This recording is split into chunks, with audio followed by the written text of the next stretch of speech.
The Minion Report. With Minion with Opinion. Get your tea, get your drinks. It's time for the show, folks. Hey, what's going on, everyone? It is the Minion with Opinion, and this is the Minion Report. If you haven't done so yet, go ahead, hit that subscribe button, hit that like button, and don't forget to leave a comment down below. If you have ideas that you'd like for me to discuss on this show, hit me up at minionwithopinion@gmail.com. Otherwise, guys, let's get into the show. People talk about theft and dumbass shit like that. Please go on to Tip Speaks The Truth.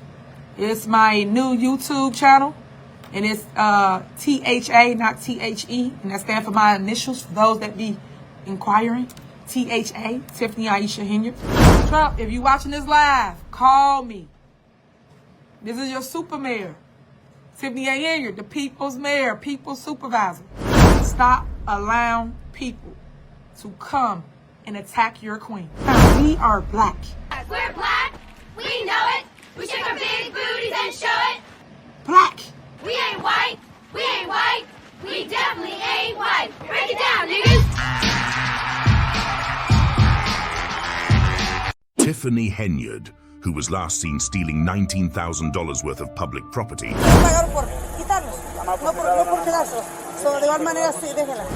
says she's an entrepreneur. That's Tiffany Henyard. Entrepreneur spirit. So we researched her businesses. Hi, sir. I'm Tiffany Henyard from Chicago, Illinois. I'm currently the owner of Tiffany's Good Burger and Soul Food. Welcome to Good Burger, home of the Good Burger. Can I take your order? Home of the Good Burger. The home where the juiciest, most creative, most divulging burgers there is. Now, you know that's not fair, sneaking up on a man eating a Tiffany juicy burger. So where is Tiffany's most creative and unique burger joint now?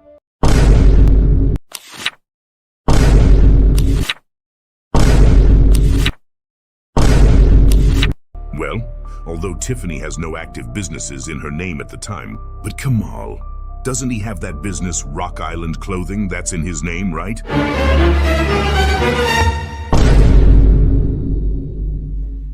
Well, that's okay. Rock Island Clothing may not be Kamal's business, but I'm sure he has a few successful businesses in his name, right?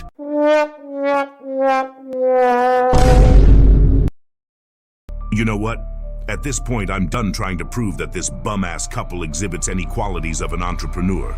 What I see are criminal characteristics, corrupt characteristics, and straight-up scumbag behavior. But entrepreneur? Nah. If anything, maybe she learned from a different kind of entrepreneur. The jury's still out on that one. But one thing is clear. She's not the type of entrepreneur who's going to bring this township forward. And much like all her own personal failed businesses, she's failed the taxpayers and every resident of Dolton. The only thing that differentiates her from a failure is that she tries. Don't be so failure, but a try. So there's been this conversation about DEI. DEI! DEI is just a rebranded version of hating white people. DEI, in this case, stands for divisive, erroneous, and insidious. DEI, which stands for didn't earn it. Discrimination, exclusion, and indoctrination. DEI stands for Dr. Dre, Eazy-E, and Ice Cube. And initially, I'm not gonna lie, I subscribed to the notion that this was just white people making it seem as if black people wouldn't be able to get into these positions if not for them giving us a handout. DEI, especially in academia, this doesn't include the private sector or government or anything, this is just academia. It is a welfare jobs program. But now it's clear. Many white people think DEI is disrespectful. And their racism is really starting to show. DEI breeds complacency, Dana, and complacency kills. We're going to have doctors who don't know how to perform heart surgery, and we're going to have planes that are falling out of the sky. Boeing recently bragged not about being the best in the business, but about surpassing its diversity quotas. Oh, goody. But then, not so good, a door flying off one of Boeing's 737 Supermaxes. I'm sorry, if I see a black pilot, I'm going to be like, boy, I hope he's qualified. They believe that black people will never be qualified for these positions. Not because of their resumes, not because of their accomplishments, but because of genetics. To these people, black folks are not equal and will never be qualified. But you know who is qualified apparently? Matt Gaetz. Now, let's break this down, because not only does he have a sex trafficking and assault case hanging over his head. Still questions about some of last week's picks, including Matt Gaetz, who Trump has nominated for Attorney General. We know they've been investigating allegations of sexual misconduct and illicit drug use by Gaetz. And we have testimony from one woman who says that she had sex with him when she was 17. And then there's another woman who corroborates her story because she says she saw them in the act outside in the backyard while other people were watching. And more trouble for Trump's pick for Attorney General, former Congressman Matt Gaetz.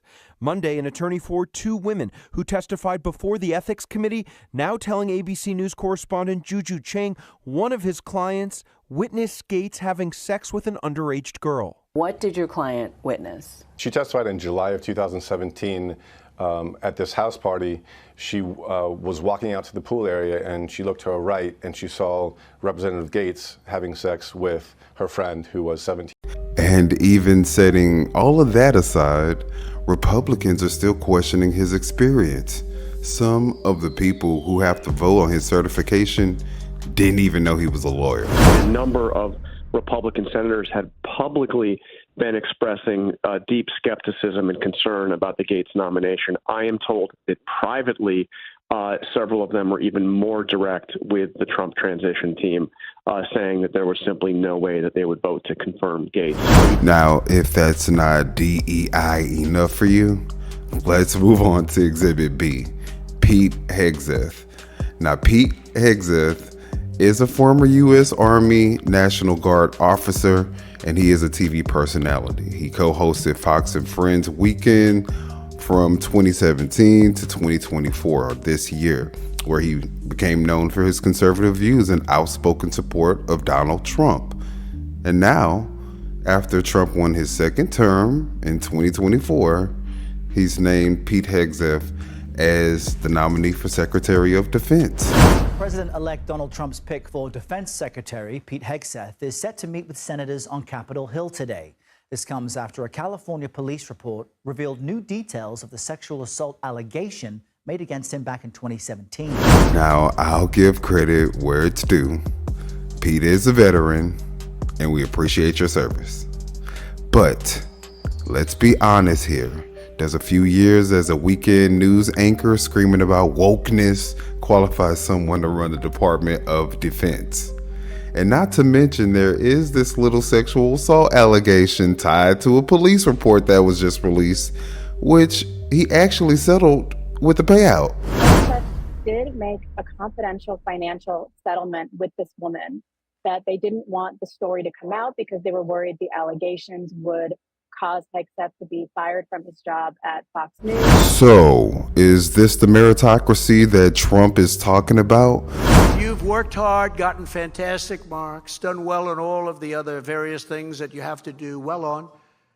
Somebody that hasn't done nearly as well, who perhaps has not worked as hard, will not be taking your place. Because if we were doing away with DEI to let the best and the brightest lead, I need someone to explain how Matt Gaetz and Pete Hegseth are supposed to represent that.